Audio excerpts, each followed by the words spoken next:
வான்மலரின் இனிய நல்வாழ்த்துக்கள். இன்று 2020ஆம் ஆண்டு செப்டம்பர் 29ஆம் நாள். இன்றைக்கான தியான வசனம் கலாத்தியர் 2ஆம் அதிகாரம் 6ஆம் வசனம். கடவுள் மனுஷரிடத்தில் பட்சபாதம் உள்ளவர் அல்ல. பட்சபாதம்.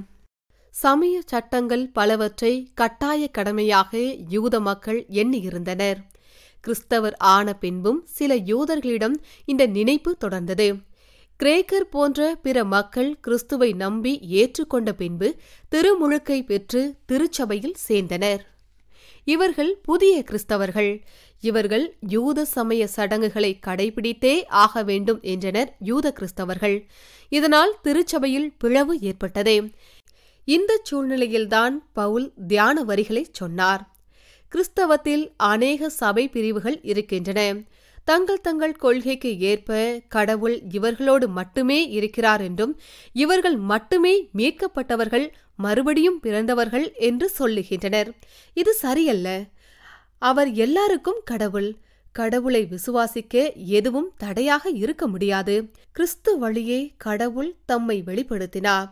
கிறிஸ்து வழியே உலகுக்கு கடவுள் மீட்பை கொடுத்திருக்கிறார். வசதியான வாழ்வு பெற்றவன் ஆண்டவர் தன்னை ஆசிர்வதிக்கிறார் என்றும், துன்பம் அனுபவிப்போன் சாபம் பெற்றவர் என்றும் எண்ணுகின்றனர். இது தவறு.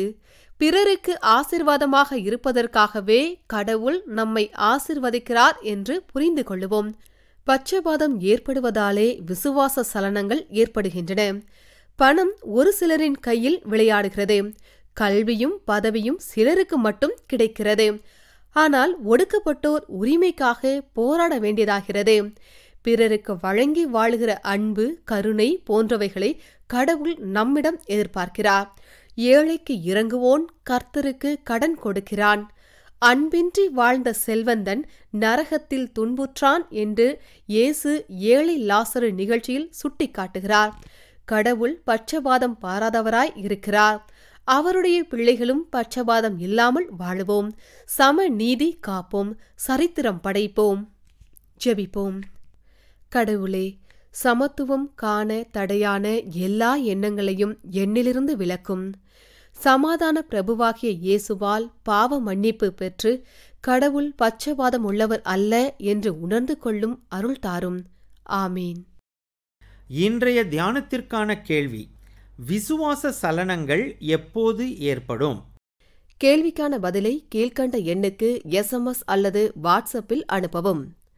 9841809796.